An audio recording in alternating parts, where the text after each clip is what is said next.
Alhamdulillah, alhamdulillahilladzi la ilaha illallah, la mawjuda illallah, la ilaha illallah, la ma'buda illallah, la ilaha illallah, la matluba illallah, la ilaha illallah, la maqsuda illallah.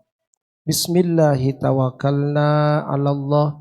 La haula wa la quwwata illa billahil aliyyil azim. Qalu subhanaka la ilma lana illa ma 'allamtana innaka antal alimul hakim. Rabbi shrah li sadri wa yassir li amri wahlul 'uqdatam min lisani yafqahu qawli. Allahumma shalli ala nuril anwar wasiril asrar wa tiryaqil aghyar wa miftahi babil yasar Sayyidina Muhammadinil Mukhtar wa alihi athhar wa ashabihil akhyar adada ni'amillahi wa ifdalih. Qala al-musannif rahimakumullah wa nafa'ana bi ulumihi fid dharain amin ya rabbal alamin. Bismillahirrahmanirrahim. Wa syu'batu saniyata asyara ar-raja'u li rahmatillahi ta'ala. Qala Allah ta'ala qul ya ibadiyallazina asrafu ala anfusihim la taqnatu mir rahmatillah. Shadaqallahul azim. Hadirin jamaah Masjid Jami Al-Badar, jamaah salat zuhur yang dimuliakan Allah Subhanahu wa taala, bersyukur pada Allah Subhanahu wa taala yang senantiasa selalu melimpahkan rahmat dan kasih sayangnya kepada kita, sehingga dengan nikmat tersebut berkat kudrat dan iradatillah kita ditakdirkan bisa sama-sama duduk bersimpu di masjid yang mulia ini, yang waktu begitu berharga ini kita sempatkan untuk sama-sama kita mengambil hikmah daripada pelajaran yang mudah-mudahan dapat kita amalkan dalam kehidupan kita sehari-hari. Selawat teriring salam, semoga Allah limpah curahkan keharibaan baginda besar Nabi Muhammad sallallahu alaihi wasallam beserta para keluarga, para sahabat, tabi'in tabi'at, dan mudah-mudahan kita selaku umat mendapatkan syafaatul uzma di yaumil qiyamah. Amin ya rabbal alamin. Hadirin jamaah yang dirahmati Allah Subhanahu wa taala, pada kesempatan siang hari ini izinkan Al-Fakir melanjutkan kembali penjelasan kitab Syu'bul Iman, yang mana pada pertemuan yang lalu kita sudah membahas tentang cabang iman yang ke-11, yaitu al-khauf, merasa takut akan azab Allah Subhanahu wa taala, dan itu harus ada dalam hati kita. Percaya dan yakin bahwa Allah Subhanahu wa taala selain menciptakan surga pun menciptakan neraka. Selain orang mendapatkan kenikmatan surga, ada juga orang yang mendapatkan siksa neraka. Maka kita wajib merasa takut akan azab Allah Subhanahu wa taala. Kemudian pada cabang yang ke-12, pada saat ini insya Allah sama-sama akan kita bahas, yaitu ar-raja'u li rahmatillahi ta'ala. Ar-raja', kita akan membahas tentang cabang iman yang ke-12, yaitu hamba memiliki rasa di dalam hati roja. Apa itu roja? Roja itu adalah sesuatu yang ingin kita gapai, yang bisa disebut dengan adalah harapan. Dan karena itulah alasan semua manusia hidup beraktivitas, bekerja keras.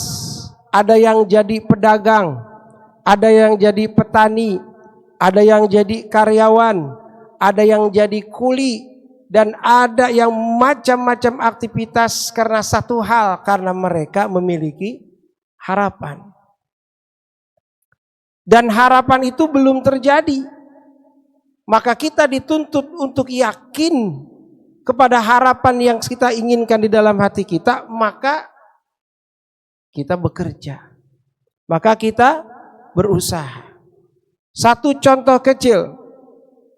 Ketika orang membangun rumah, kemudian yang paling vital yang harus ada tersedia fasilitas adalah sumber air. Maka untuk mencari sumber air harus apa? Bikin sumur. Tapi sumurnya sebelah mana ada air? Siapa yang tahu? Yang tahu cuman ada harapan. Kita berharap di tanah yang kita bangun rumah, kita gali itu sumur, mudah-mudahan di dalam tanah ada air. Maka kita gali karena kita punya harapan. Cuman kalau orang dulu pinter, orang dulu kalau mau bikin sumur, nandain ada belah mana airnya, pakai apaan Pak? Yang punya rumah di kampung, pakai apaan? Pakai tampah dilempar, betul? Bismillahirrahmanirrahim, ya Allah, ini air belah mana ada ya nih? Dilempar tuh tampah, sing, plok, jatuh di pojokan. Berarti pojokan di situ bikin sumur, baru bikin rumahnya madep mana? Karena air adanya di situ. Dan ternyata nggak pernah meleset. Orang dulu nih digali itu sumur seukuran tampah. Sampai beberapa puluh meter kemudian keluar nggak airnya? Berarti harapan tidak sia-sia dengan usaha. Harapannya ada nggak? Karena apa? Karena dia yakin ketika tampah itu jatuh, dia tawakal sama Allah, ya Allah mudah-mudahan ini benar-benar tempat yang kau tunjukkan. Digali sampai keluar air. Tapi bagaimana dengan orang yang asal main gali aja? Air nggak keluar. Udah 20 meter nggak keluar air. Apakah dia berhenti? Karena dia punya harapan di dalam tanah pasti ada air, maka dia pindah gali lagi. Kenapa dia tidak berhenti untuk berusaha? Karena masih ada harapan. Ar-raja, harapan yang diberikan oleh Allah dalam hal ini bukan sekedar urusan duniawi saja. Harapan yang dimaksud di sini adalah harapan yang sehakikatnya Allah berikan kepada manusia. Kalau manusia berharap dalam urusan dunia, gagal, emang udah ketentuan Allah. Tapi harapan yang paling harus dimiliki oleh setiap hamba apa? Harapan bahwa Allah masih punya rasa apa? Kasih sayang Allah. Kalau sebatas usaha sering gagal, dagang nggak laku, itu mahal biasa. Tapi kalau sampai Allah nggak pernah ngasih rizki hambanya, itu mustahil. Kalau orang usaha, laku dan laris itu hal biasa. Sebab kalau laku terus dagangannya habis. Kalau kagak laku-laku, dagangan kagak habis. Laku dan laris. Laku dan nggak laku hal yang biasa. Namanya juga dagang. Maka dulu orang tua kita usaha apapun nggak pernah putus asa. Kerjanya cuma seorang petani. Tapi ketika dia berusaha hasil tadinya dia dagangin. Jambu dia pikul dulu di Citayam. Dia jualan jambu. Nggak habis jadi ladang buat amal. Apa? Tetangga kebagian makan jambu. Walaupun dagangnya nggak laku. Kalaupun habis, alhamdulillah. Dia bikin syukuran selamatan biar bisa bagi-bagi tetangga makan bareng-bareng. Gak pernah terlepas dari rasa syukur kepada Allah Subhanahu wa taala. Karena apa? Karena dia punya harapan. Besok masih ada harapan. Insya ini baru contoh kecil urusan duniawi. Tapi yang dimaksud dalam kitab Syu'ubul Iman ini, roja yang sebenarnya bukan harapan dalam urusan dunia. Apa sebabnya? Sebab itu mah udah diatur oleh Allah. Tugas kita cuma usaha. Ada orang dagang, tugasnya buka toko. Sebab kalau dia nggak buka, bagaimana cara orang beli?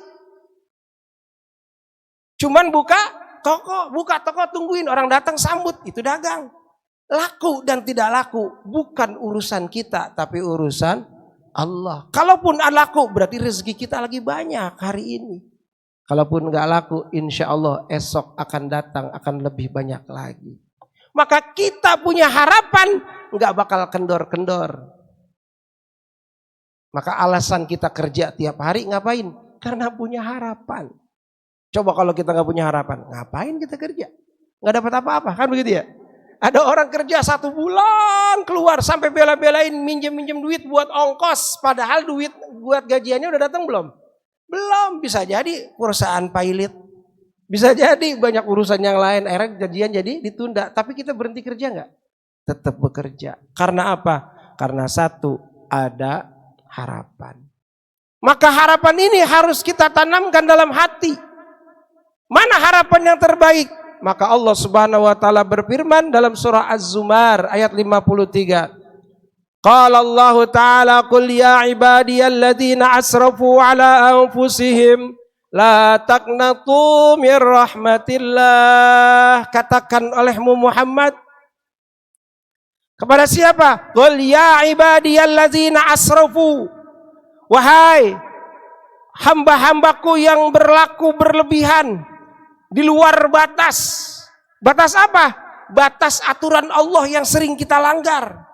Berarti apa ini maksudnya? Materi ke ayat ini menunjukkan kepada kita manusia yang sering berbuat dosa. Kan potensi kita kan antara baik dan buruk sangat beda. Bahkan lebih banyak buruknya daripada baiknya. Maka diperintahkan pada Allah, hei orang-orang yang melampaui batas. Mana melampaui batas? Sibuk mengejar harapan dunia, lupa dengan tugas akhirat. Itu namanya allazina asrafu. Orang yang lebihan terhadap dirinya, padahal Allah Subhanahu wa taala sudah menetapkan garis rizkinya sebelum dia lahir. 4 bulan sebelum waktu kandungan Allah sudah tentukan semuanya, rizkinya, usianya, umurnya, bahagia dan tidaknya Allah sudah tentukan. Berbarengan dengan fayanfuhu fihi ruh, ditiupkan ruh kita, nasib kita di dunia sudah ditentukan. Kemudian kita melampaui batas karena kita lupa kalau kita sudah ditakdir sama Allah, kita mau yang lebih. Betul? Udah punya kaki, pengen naik sepeda. Betul? Padahal kerjanya deket, cuman 1 kilo. Udah punya sepeda, pengen punya motor.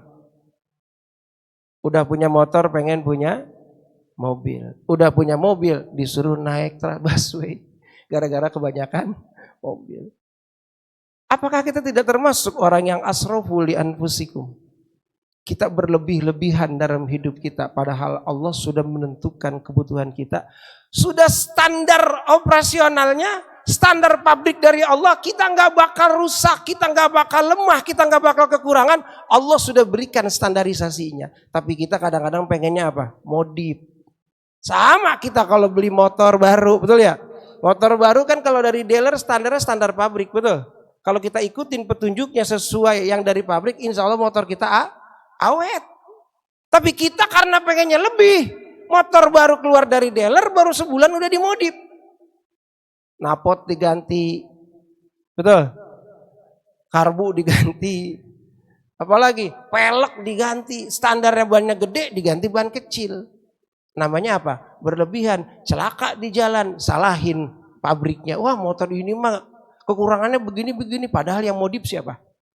Kita pun sama. Standar pabrik kita dari Allah sudah dibekali fasilitas kehidupan kita untuk survival di hidup dunia ini. Sudah ada dan itu Allah yang berikan. Nggak mungkin salah. Tapi kita pengen modif. Seolah-olah pengen kerenan dikit. Betul? Nah itu namanya asrafu.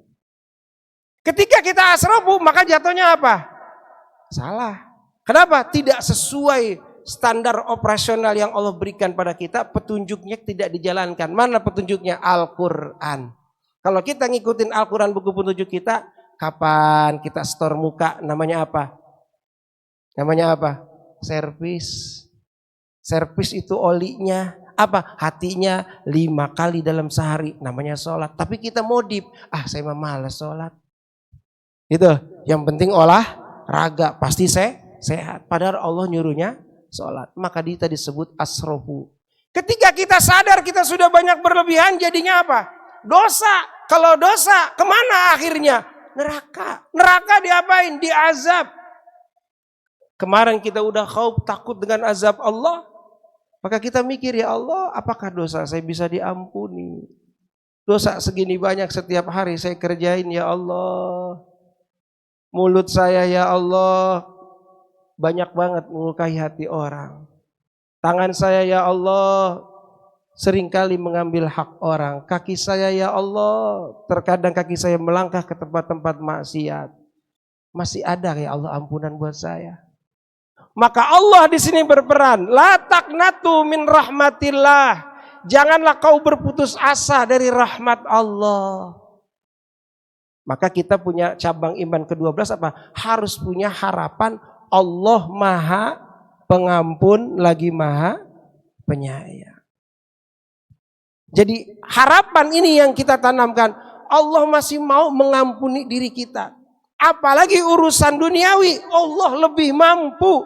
Kalau kita gagal hari ini, Allah masih kesempatan kita hidup untuk hari esok. Berarti harapan masih ada nggak? Kalau kita dosa hari ini kemudian kita menyadarinya, lalu kita bertobat, kira-kira harapan kita mati husnul khotimah masih ada nggak? Nah, ini yang harus terpentingnya. Kalau urusan gagal dalam dunia bisnis kita, itu hal yang wajar. Bisnis bisa dimulai dari awal. Tapi kalau gagal dalam rahmat Allah, ini namanya putus asa. Maka anak muda sering bilang, putus cinta itu biasa.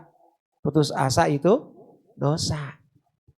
Maka jangan pernah putus asa. Jadi harapan kita kepada Allah jangan sampai hilang. Jadi berharapnya hanya kepada siapa? Allah. La taqnatu mir rahmatillah. Maka disebutlah dengan roja. Roja itu apa? Berharap kepada Allah. Dengan usaha atau ikhtiar yang sesuai aturan Allah. Namanya roja. Lalu kemudian bagaimana kedudukan orang yang punya harapan kepada Allah Subhanahu wa taala padahal tiap hari dia tukang dosa? Ketimbang orang yang setiap hari udah eksis untuk ibadah. Kira-kira derajatnya mana yang lebih mulia? Kalau menurut kita kacamata secara dohir, orang yang rajin ibadah lebih mulia daripada orang yang tukang dosa. Tapi uniknya ada hadis Rasulullah Sallallahu Alaihi Wasallam yang diriwayatkan daripada Umar an Zaid bin Aslam.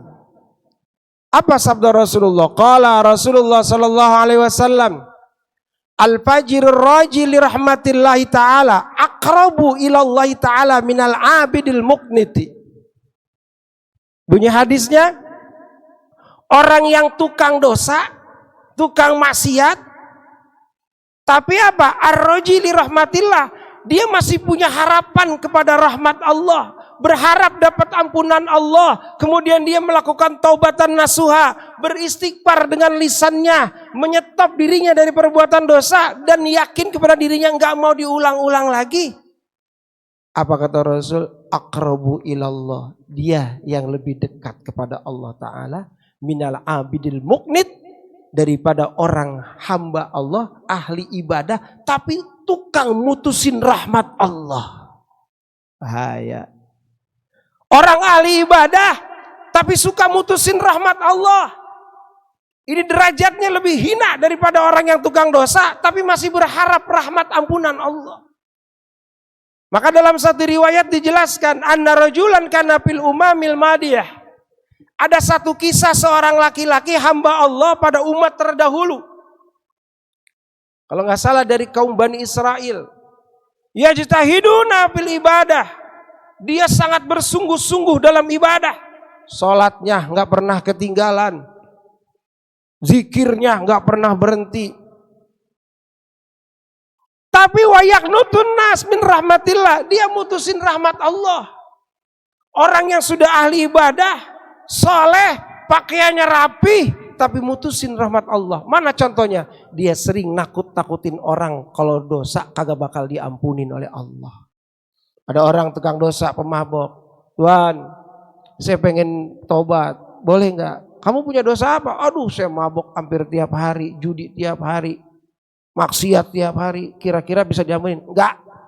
Sono pulang lu, gitu deh.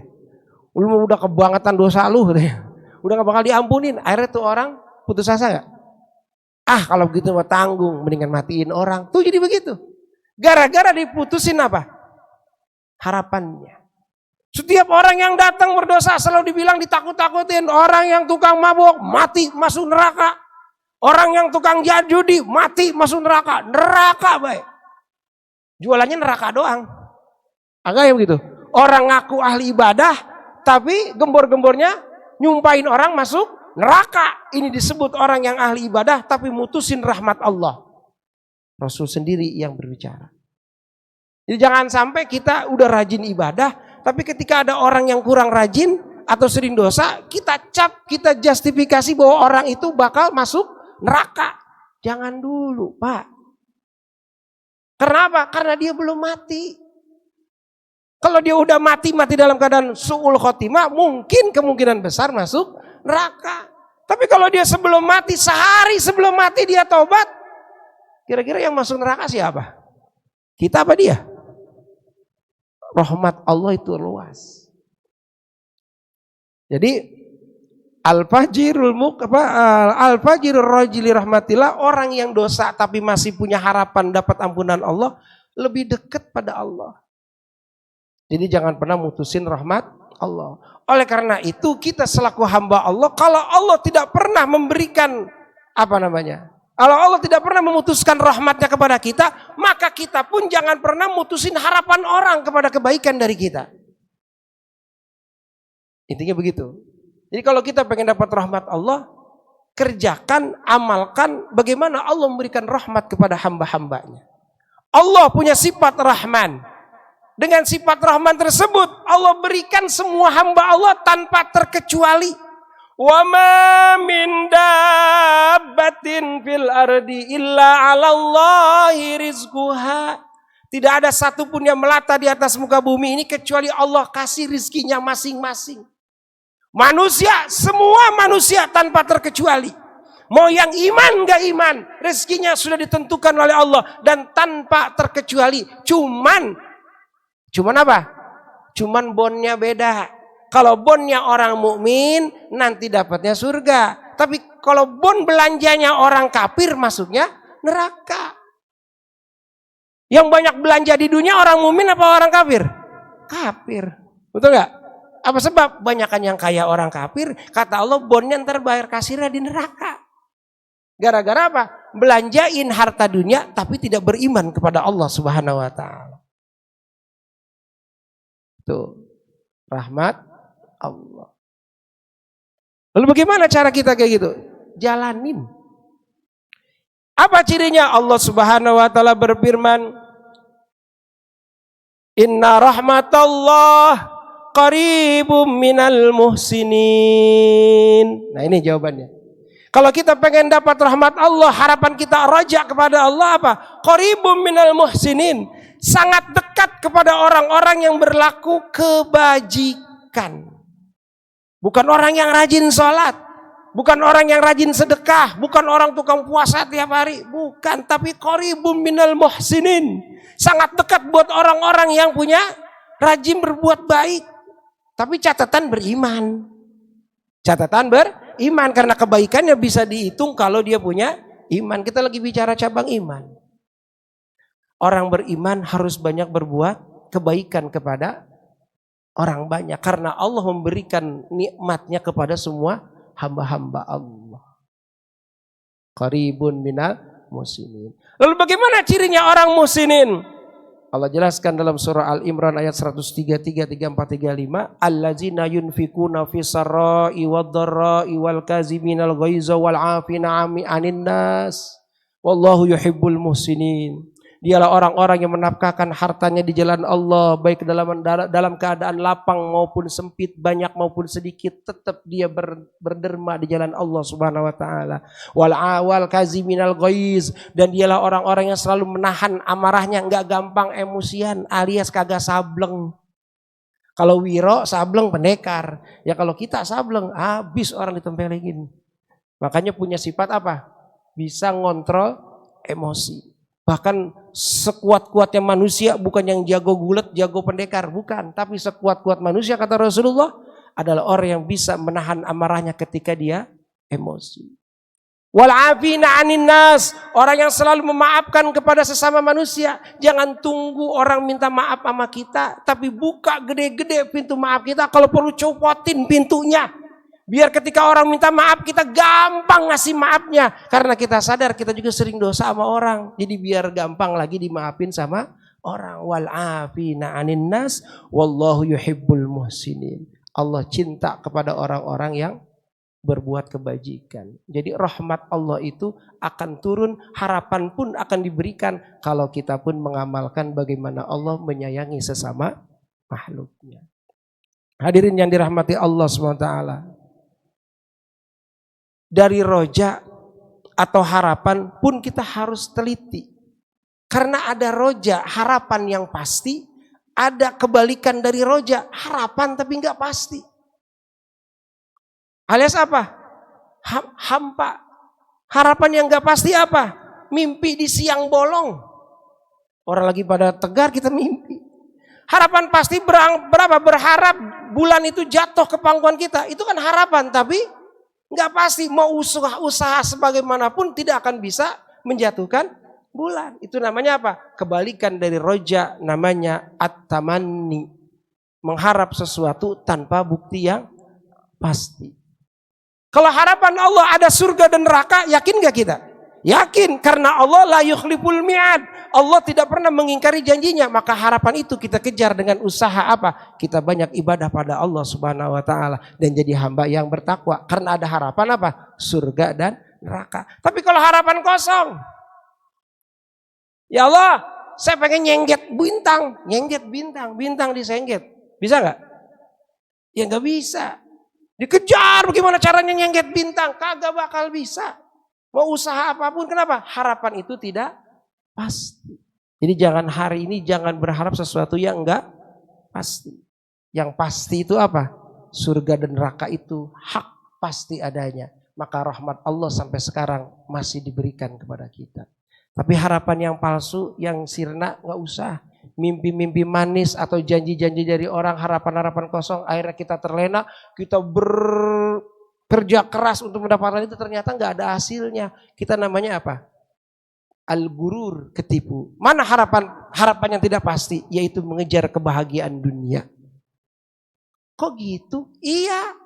Karena sudah jelas dan nyata Allah Subhanahu wa taala berfirman, "Wa mal hayatud dunya illa mataul gurur." Apa Allah salah? Dan tidaklah kenikmatan dunia yang hari ini kita masih kejar-kejar sampai kapanpun gak bakal selar. Kata Allah, "Illa mataul gurur." Kecuali itu hanya perhiasan dan tipuan belaka. Namanya harapan apa dong? Kosong. Kalau kita ngari kejar dunia jadi kebahagiaan, itu bukan roja namanya, tapi tamanni. Jadi ada roja, ada tamanni. Dua-duanya harapan. Satu harapan pasti namanya roja, dua harapan palsu namanya tamanni. Sekarang saya mau tanya, kita mau nyari tamanni apa roja? Nah yang sekarang kita jalani, kita lagi nyari tamanni apa nyari roja?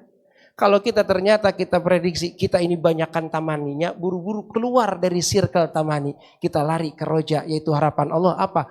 Ampunan Allah Subhanahu wa taala. Khususnya di bulan Rajab ini mudah-mudahan Allah lagi big share, ngobrol sebesar-besarnya apa? Ampunan Allah dengan memperbanyak istighfar di bulan Rajab. Rabbighfirli warhamni watub alayya. Rabbighfirli warhamni watub. Spesialis bulan Rajab berarti harapan itu akan sangat besar bagi orang yang masih pengen berharap dapat ampunan Allah Subhanahu wa taala. Mudah-mudahan ada manfaatnya dan Al-Fakir khususnya dapat bisa kita amalkan. Dan mudah-mudahan Allah Subhanahu wa taala mengampuni dosa-dosa kita di bulan Rajab ini. Mudah-mudahan Allah berkahi kita di bulan Rajab, Allah berkahi kita di bulan Sya'ban, dan Allah perkenankan kita dapat menjumpai bulan suci Ramadan. Amin ya rabbal alamin. Al-Fatihah. A'udzubillahi minasyaitonir rajim. Bismillahirrahmanirrahim. Alhamdulillahirabbil alamin arrahmanirrahim maliki yaumiddin. إياك نعبد وإياك نستعين اهدنا الصراط المستقيم صراط الذين أنعمت عليهم غير المغضوب عليهم ولا الضالين آمين. اللهم صل وسلم على سيدنا محمد وعلى آل سيدنا محمد. اللهم رب انفعنا بما علمتنا، رب علمنا الذي ينفعنا، ربي فقهنا وفقه أهلنا وقرابتي لنا في ديننا. توسلنا بتعليم أن ترزقنا واسعا. اللهم بارك لنا في رجب وشعبان وبلغنا رمضان واغفر لنا ذنوبنا يا ذا الجلال والإكرام. ربنا آتنا في الدنيا حسنة وفي الآخرة حسنة وقنا عذاب النار. وصلى الله على سيدنا محمد وعلى آله وصحبه أجمعين بفضل سبحان ربك رب العزة عما يصفون وسلام على المرسلين والحمد لله رب العالمين. Billahi taufiq wal hidayah wa afa minkum. Wassalamualaikum warahmatullahi wabarakatuh.